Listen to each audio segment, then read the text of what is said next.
Olá, gente querida do meu Brasil. É com imenso prazer que começo mais um programa Anselmo Mororó, ao lado da comentarista Sandra Sampaio, e o nosso convidado de hoje é Augusto Coelho, consultor político. Tudo bem? Seja bem-vindo, Augusto. Muito obrigado. É uma satisfação estar aqui na TV Capital, ao lado da Sandra, ao seu lado, porque eu sei que é um programa inteligente e é bom a gente participar ao lado de pessoas inteligentes. Oh, coisa boa! Obrigado, seja bem-vindo e vamos começar um bate-papo aí, saber como é que está essa, vamos dizer assim, a política internacional. Depois vamos falar um pouco da nossa política aí na América Central ali, onde está Cuba, e depois vamos descer aqui para Brasília. Então, talvez, se der tempo o programa, chegaremos aqui a Fortaleza também. Mas, Augusto, me diz uma coisa, quem foi os grandes ditadores do nosso mundo, né? Quem passou por aí? Você pode nomear, até nós chegarmos aí na ditadura da Cuba, mais ou menos? Eu acho que a gente pode pensar, fazer um marco em cima da Revolução Russa de 1917, que foi uma revolução inspirada em Karl Marx e que teve no Lenin, né, o grande protagonista. Ao lado dele você tinha Trotsky e Lenin. Esse é Lenin, esse é Lenin, Vladimir Lenin. E era uma pessoa que morava em Londres. E na época foi para fazer a revolução contra o czar. Ele não tinha uma fama muito boa naquela época, não, né? Parece que ele andava batendo carteira, assaltava trens, né? Isso é que a história fala. Tem muito disso. E ao lado dele também você tinha o Stalin, né? O Stalin era uma espécie do capataz do sistema. E o Lenin ficou... Bigodinho. É isso aí mesmo. Depois de Lenin, nós fomos para a Revolução de 1949, na China, com Mao Tse-tung. Mas Stalin, nós estamos falando da Rússia, né? E agora da China. Agora da China. Que ele não matou ninguém, não. Matou esse rapaz? Não, aliás, todos mataram, né? Mas antes de 49, a gente pode voltar para 1924, quando Stalin assumiu na França, em Moscou, na Rússia, que era a União Soviética.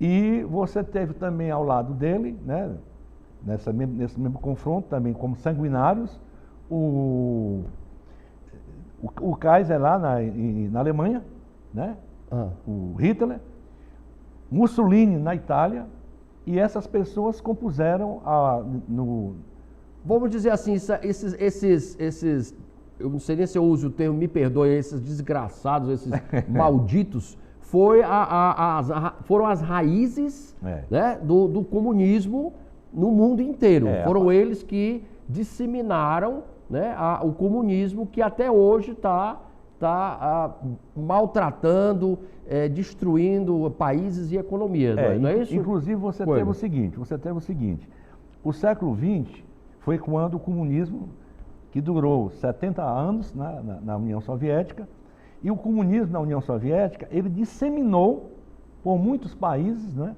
a teoria do comunismo, e foi quando você começou a ficar muito claro o Ocidente pela democracia e essa parte aí da União Soviética disseminando o comunismo. A China incorporou isso aí também, e na América Latina houve uma influência muito grande que culminou em 1959 com Cuba, com a ascensão do Fidel Castro. Então Fidel Castro também teve as suas, vamos dizer assim, os seus mentores, né, nesses homens aí, esses malignos lá do passado que destruíram milhares e milhares de pessoas, mataram os judeus, foram para a Europa inteira e massacraram, né, as pessoas. É cruel. Se você estudar, gente, procura ver no Google, procura ver no YouTube, vá pesquisar lá atrás as raízes, o que é realmente o comunismo, o que o comunismo fez em todas as nações que eles entraram. Então, o Fidel Castro, ele se baseou nisso daí, Coelho, também? Nessa meninada malvada? Anselmo, o Fidel Castro, quando ele fez a revolução contra Fulgêncio Batista, ele se dizia democrata. ele chegou a ser apoiado pelos que ia americanos. libertar o povo que cubano. ia libertar o povo cubano da ditadura do Fulgêncio Batista, Isso. que era muito mais leve do que a ditadura ele dava que até entrevistas também nos Estados Unidos, era bem sociável ele. E ele passou a ser assim, ele coach, né? Era o cara que ia fazer, um cara novo. E depois, 3 anos depois, ele cai nas graças do comunismo soviético e se transforma, né, sem sombra de dúvida, num dos maiores ditadores sanguinários. Num Hitler, num Mussolini, num Mao Tse Tung da vida, da só América, que... Da América Central. Da América Central, não tenha né? dúvida disso, não tenha dúvida nosso disso. Ocidente, E aí, o que houve? Ele gostou tanto do poder que começou a insuflar o povo, dizendo que os Estados Unidos queria tomar o país do povo cubano. E com isso começou a tomar as empresas dos empresários, ele estatizou basicamente tudo que tinha na Cuba para ele se perpetuar no poder ao longo dos anos, não é isso? Mas tem uma estratégia, a estratégia dos comunistas ela é muito violenta. Veja bem, a metade do povo cubano trabalha para o Estado como militar. Então o que é que você tem? Você tem uma capacidade pessoal muito grande de fazer a cabeça das pessoas. Todos os professores são pagos pelo Estado para fazer a cabeça dos alunos. Então você consegue, ao longo do tempo, enganar as pessoas. Aí, a cara dele aí, maldito, né? Esse homem matou muita gente no mundo, minha gente. E ele hoje disseminou, matava a sangue frio os opositores políticos dele, qualquer pessoa que virasse contra ele, não era isso, Coelho? Ele mandava matar. Não tenha dúvida, tinha um paredão. O paredão, naqueles anos 70, por exemplo, mãos sujas. Era um negócio terrível. E esse cidadão aí, hoje a herança dele, que está havendo uma briga muito grande, é em torno de 900 milhões de dólares. Quer dizer, 900 milhões de dólares que ele juntou, tirando do povo cubano. Mas consegue, você com rádio, com televisão, com escola, com praticamente as lideranças todas, você consegue iludir o povo. Foi o que ele fez. E está durando já 60 anos. Mas agora, vamos dizer assim, esse maldito império dele, cruel que ele criou para esse povo tão sofrido da Cuba, acho que o povo acordou e eles não estão mais com medo de enfrentar essa ditadura comunista que 69 anos passaram-se de sofrimento na Cuba e matando as pessoas, qualquer um que houvesse a dissidência, ou qualquer um que fosse de contra o regime deles, não é isso? Eu acho, inclusive, Anselmo e Sandra, que há um certo ciclo. A Revolução Russa durou 70 e poucos anos, a Revolução Russa. Cuba está com 69, não é? Então, é como se tivesse, assim, um período em que o povo aguenta. Cuba, nesse momento, está fazendo toda essa manifestação em função da juventude que não está aguentando mais esse sistema tão opressor. Para você comprar em Cuba, por exemplo, você tem uma ração. Você compra uma ração, porque você ganha, um médico em Cuba ganha 30 dólares. Mas, Coelho, por que a imprensa, por que a mídia, certo, nacional não fala dessas coisas de Cuba?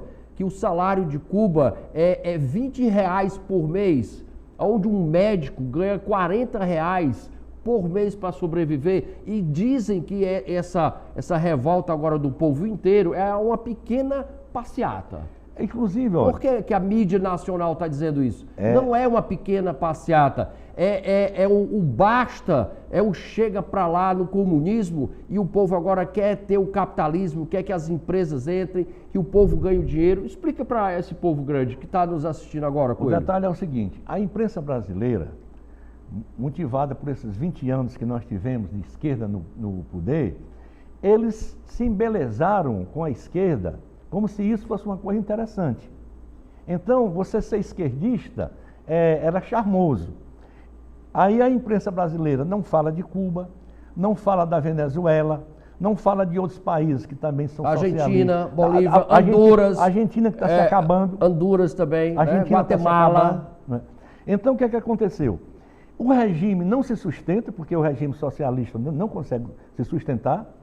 A exceção é a China, que é capitalista, autocapitalismo na economia e comunismo só no Dentro. poder, O dentro poder. do governo. Exatamente. Então todas elas não vão aguentar muito. Eu não acho que essa coisa em Cuba se progrida muito, porque são jovens desarmados contra um sistema altamente armado.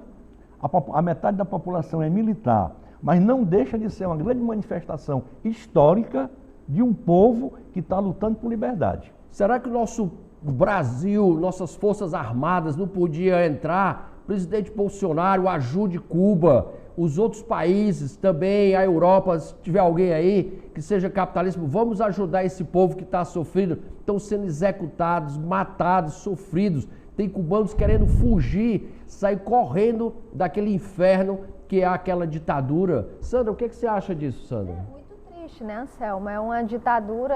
Quanto tempo esse povo está lá sofrendo? A mídia aqui, por esse lado da gente aqui, não fala nada. Pouquíssimas pessoas. Tirando aqui a TV Capital, eu acho que, eu nem sei dizer, eu acho que a Rede TV, enfim. Então, tá na hora realmente de outros países entrarem, sim, até mesmo o Papa. O Papa não se manifestou ainda. Mas, Sandra, não vamos esperar muito do Papa, não.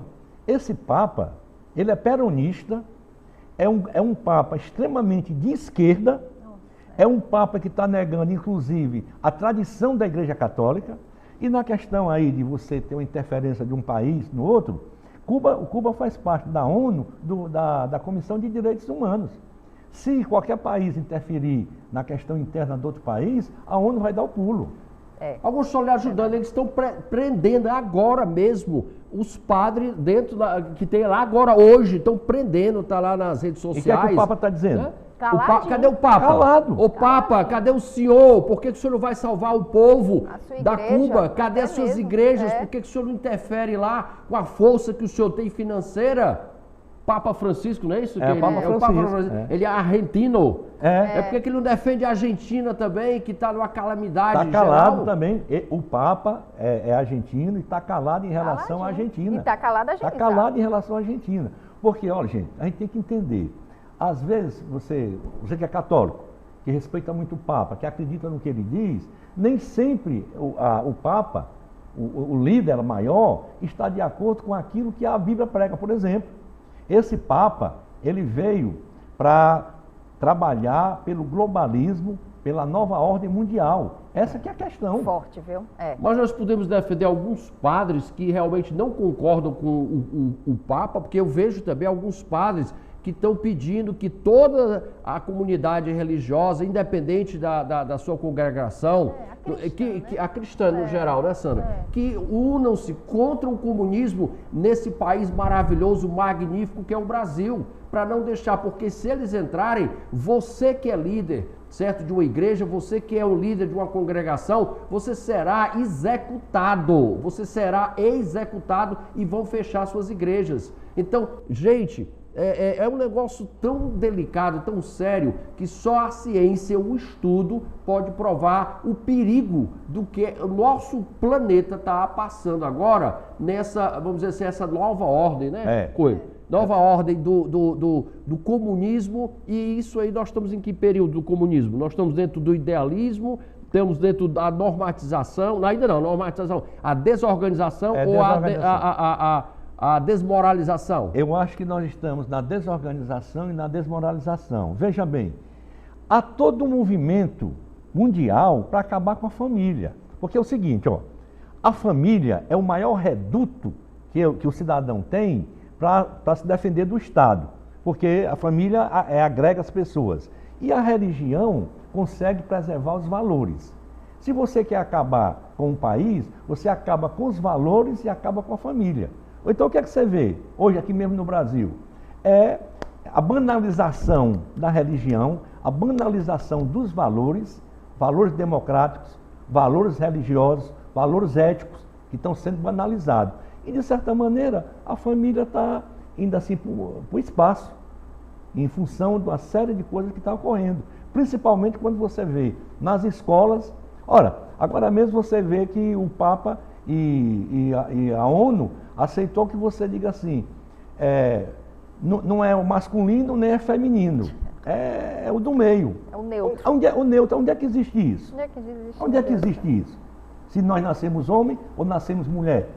Então, há um movimento da desmoralização para poder realmente, você desbaratando as pessoas se enfraquecem e fica fácil o Estado mandar e botar a ordem que ele quiser. Só lhe ajudando, Coelho, é que nós temos aí 4 fases do comunismo. A primeira é a idealização, né? Que é a ideologia dentro das escolas, dentro das faculdades. Depois a desmoralização. É desmoralizar o Estado, ficar tudo bagunçado. Depois vem a desorganização, para depois eles entrarem com o quê?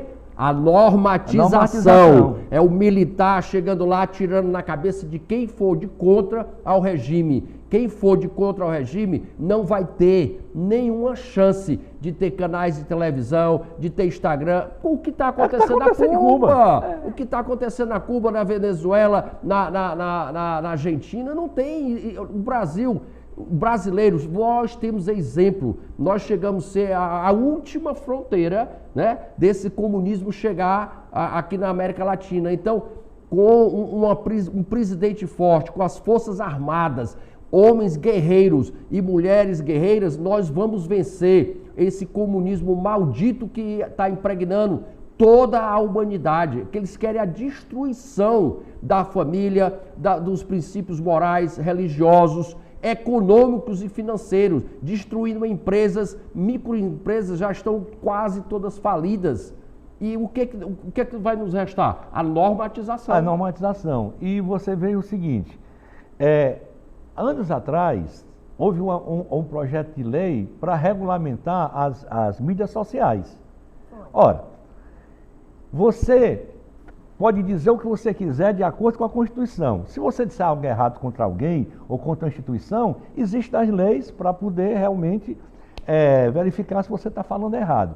Mas você não pode implementar, como queria implementar, uma censura prévia. Que nesses países de esquerda, Venezuela, Cuba, Argentina, você não pode mais falar livremente. Porque se você falar livremente, você vai em cana. Essa que é a verdade. Então nós temos que acordar, e logo mais nós vamos ter aqui um problema, para o ano ter uma eleição, nós temos que ver o seguinte, quem é que está do lado de quê? Eu acho que essa eleição tem que ser assim, você é a favor da liberdade, você é a favor do Estado livre, ou você é a favor desse tipo de... Por exemplo, quem foram os políticos brasileiros que estão dando apoio a Cuba? Ao governo cubano? Isso tem que ser... Seria bom o eleitor saber disso. Quem são? Os eleitores, nós eleitores, temos que saber quem foi o seu deputado estadual, o seu deputado federal, o seu senador, que apoia e está apoiando Cuba. O que está acontecendo? Para nas próximas eleições, você não votar mais nele. Porque é uma crueldade. Se ele está defendendo a Cuba, se ele está defendendo Cuba, ele vai fazer a mesma coisa aqui no nosso país. Agora vamos entrar no fundo partidário. Esse fundo partidário, ele cria uma situação, Augusto, que ninguém pode entrar e nem eles querem sair, não é isso? Esse fundo partidário é uma vergonha, gente. É uma vergonha. Cada cidadão tem que pensar nisso. Você que paga seu impostozinho, e às vezes a gente pensa que as coisas não têm imposto. Eu vou falar de um negócio assim que todo mundo conhece bem. O nosso amigo que nesse momento está tomando uma dose de cachaça, ele paga 75% do preço da canazinha dele de imposto. Se ele estiver comprando 1 quilo de carne, ele paga imposto. Se ele estiver comprando 1 quilo de arroz, ele paga imposto. Então, desse nosso imposto, eles estão botando agora para o fundo partidário. O fundo partidário já existia. Eram 2 bilhões de reais. Bilhões? Olha, bilhões. Se nós fôssemos contar 2 bilhões de reais, a gente passava uns 2 meses contando esse dinheiro. Na minha cabeça... Deixa eu só lhe ajudar. O gás, R$46 que você paga no gás, está indo só de impostos. Quer dizer, você paga compra um para você e você está pagando o outro só de imposto. Que esse imposto vai para Brasília. Então, vamos ficar ligados. Pode continuar. Pois então, é desse imposto aí que a gente paga, que tem um fundo partidário. Já era de 2 bilhões. Na calada da noite, praticamente, às 10h30 da noite, da semana passada, em meia hora, a Câmara de Deputados Federais, a Câmara de Senadores, que é o Senado e a Câmara, aprovaram em meia hora que esse fundo, os partidos gastarem na eleição, saísse de 2 bilhões para 5 milhões e 700 milhões de reais. Quase 6 bilhões. Quase 6 bilhões. Gente, o Bolsa Família durante um ano custa 10 bilhões. Durante um ano. Se aprovou se gastar mais da metade do Bolsa Família para os políticos gastarem na eleição. Isso é um abuso. Nós temos que protestar contra isso. Coelho, é o seguinte, eu acho que se as pessoas de bem não tomarem atitude, as pessoas do mal vai tomar e vai ocorrer o que está ocorrendo agora.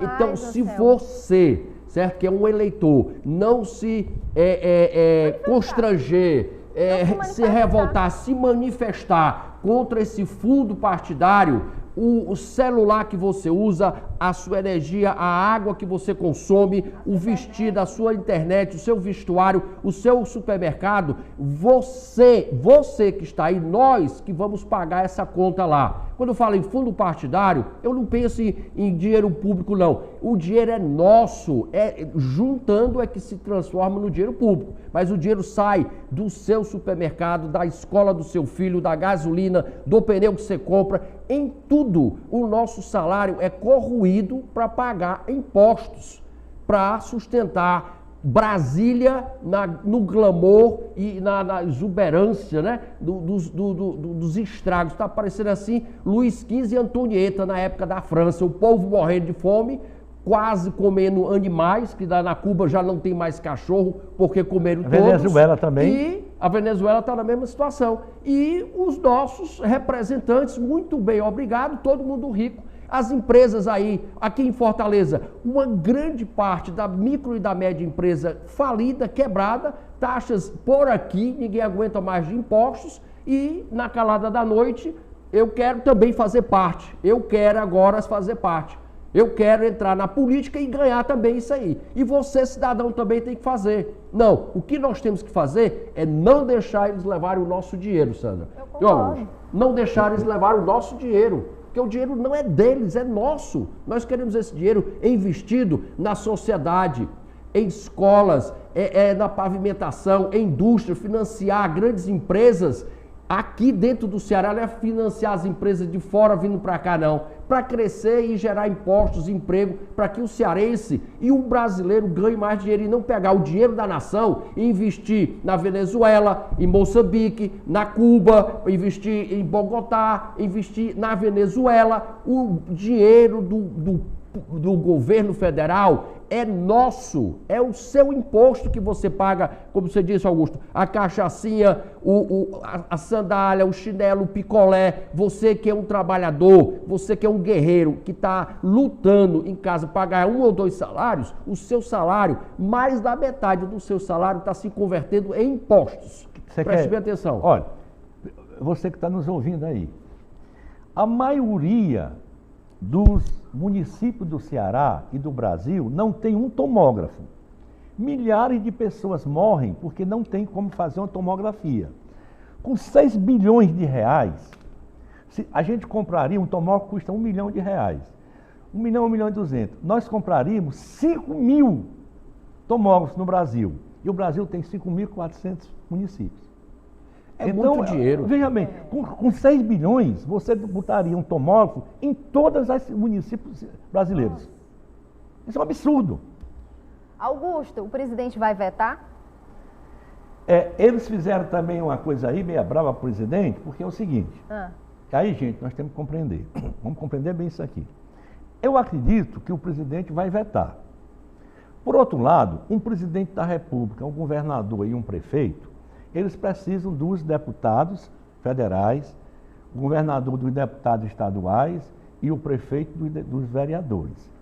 Então, eles meteram esse negócio na calada da noite exatamente para botar o presidente numa situação de muita dificuldade, porque o presidente vai ter que vetar. Na hora que o presidente vetar, o presidente vai comprar uma briga muito grande com o pessoal os deputados federais. É isso que eles querem. Indispor o presidente contra o deputado Mas já foi federal. dito que o presidente irá vetar o fundão, né? Deu uma entrevista dizendo que vai vetar. Parabéns, presidente. Parabéns. Salve esse povo, nos salve.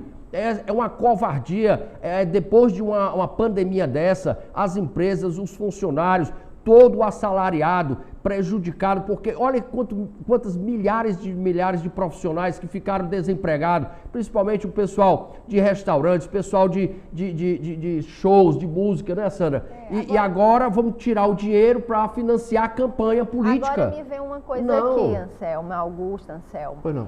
Você falou que colocaram o presidente assim, né, meio que em maus lençóis, né, com os deputados. Então chegou a hora é essa, você que está em casa, eu que estou aqui, nós que votamos, a gente votar, saber votar no nosso deputado federal. É de suma importância. A gente tem que aprender a estudar, gente. A gente tem que saber quem vai sentar naquela cadeira. Não vamos votar porque alguém pediu. Não vamos votar porque a gente recebeu algo em troca. Não. Vamos estudar, vamos procurar o passado desse candidato e vamos também colocar pessoas novas que estão dispostas a lhe ajudar. Preste atenção quem está levantando a bandeira. É de suma importância. Agora, o que eles fizeram? Eles colocaram o presidente da República encostado na parede e assim, olha, cara, se tu vetar isso, a gente não vai te ajudar. Isso aí eu acho que eles estão querendo fazer uma jogada para segurar o voto impresso. Eu acho que quem tem que decidir o voto impresso é a população, somos nós, eleitores. Quem tinha que decidir esse fundo partidário era um plebiscito em todo o Brasil, tirar esse fundo, certo? E doar esse fundo para quem está precisando, ou então fazer estradas, pontes, em infraestruturas para a nossa nação e não dar a campanha política numa época de que todos estão com a maior dificuldade do mundo. E esse fundo partidário, Coelho, o que ele faz? Ele blinda quem está lá dentro do partido. Como é que é feita a divisão desse dinheiro? Como é que eles vão dividir esse dinheiro? Porque esse dinheiro é meu, é seu, cidadão, que votou neles. É exatamente aí que a gente tem que botar. Vamos admitir que o fundo partidário fosse uma coisa aceitável, mas ele não é democrático. Nós temos 513 deputados federais que vão receber 6 bilhões. E aqueles deputados que têm que ser renovados, que a gente tem que renovar, como é que vai entrar na política? Se os que já estão dentro é que vão receber esse dinheiro. Sim. Então, há a possibilidade de um candidato novo, você ou qualquer pessoa que está nos assistindo, dizer assim, eu quero ser um político. Existe essa possibilidade no Brasil ainda, Coelho? O partido vai dar a permissão que ele entre? Imagine você ser presidente de um partido, você candidato e outro que já é deputado. O que é deputado tem força sobre mim e você não tem. Sim. Então é fundamental. É isso que a Sandra colocou, gente. A Sandra colocou uma questão fundamental. Na hora de votar, você está passando em branco, você está dando um cheque em branco àquele seu candidato. Você tem que conhecer o seu candidato, você tem que saber em que ele acredita, você tem que saber em que é que ele defende, porque aí você está sendo bem representado. E se você não fizer isso, esses mesmos que votaram no fundo partidário vão continuar se elegendo e aquelas pessoas boas vão ficar sem oportunidade. Não vão conseguir entrar. Para conseguir entrar. Gente, sabe qual é a solução desse país agora, nesse instante? Era o presidente Bolsonaro privatizar todas as estatais. Essa Petrobras, nós devíamos ter os direitos, não ter mais concessão. Qualquer pessoa que perfurar no seu sítio, na sua fazenda, no seu quintal e encontrar gás natural, óleo, petróleo, seja o que for, diamante, ouro, ser seu. Não existir mais estatais. Desestatizar urgentemente a nação. O Brasil pertence aos brasileiros e não a partido político. Você quer uma pergunta para isso aí, Anselmo? Você quer uma pergunta para isso? Por favor. Você que está em casa, pergunta ao seu amigo, seu esposo, seu filho, em que a Petrobras está lhe ajudando? Boa pergunta. A Petrobras vale bilhões. E é nossa, é do nossa. brasileiro. Mas em que é que está nos ajudando? Com a gasolina R$100. Deixa eu só te fazer isso aqui, ó. Na Arábia Saudita, eles dão um cheque de $2.000 para o cidadão árabe, porque o sheik reconhece que ele é um cidadão. A pessoa que nasceu na Arábia recebe um cheque. Por que no Brasil a Petrobras não manda um cheque para cada cidadão brasileiro de $2.000 também. Entendeu? Então está na época de privatizar, porque criaram um cabide eleitoral, o empregatício, e de né? corrupção. E de corrupção para quê? Para poder ter o poder. As estatais não podem mais ficar sendo serviçais de grupos políticos, ou seja qual for o partido. Entendeu? Você quer outra informação que você não muita sabe? Covardia, meu povo. Uma informação que você não sabe, meu amigo e minha amiga, que está aí nos ouvindo. Você tem ideia quanto é que o presidente da comissão da Petrobras ganha por mês, o presidente maior? Ele ganha R$250 mil por mês. Como é que assim, a troco de que um camarada vai ganhar R$250 mil para fazer o quê? Então isso é um absurdo. Todos os brasileiros deveriam receber isso também. Se ele está recebendo, nós temos também o direito de receber. Você que está aí em casa assistindo. Eu acho que esse programa o Augusto tem que vir de novo, sentar aqui, porque está rendendo, mas eu acho que já está na hora da gente ir embora. No limite do programa. Eu acho que o tempo foi rápido demais. Nós podíamos conversar aqui horas e horas e levar informação para você, leitor, para você, brasileiro, que está sem tempo, que tem tanto coisas a fazer, que não estão sabendo das informações precisas, sem ser fake news, do que se encontra nos países lá fora e no nosso país aqui dentro. Então, o tempo é curto, eu agradeço a audiência de vocês, mas aqui finalizo mais um programa cheio de esperança no coração, que tudo vai dar certo. Um forte abraço a todos os brasileiros e até o próximo programa, Anselmo Mororó.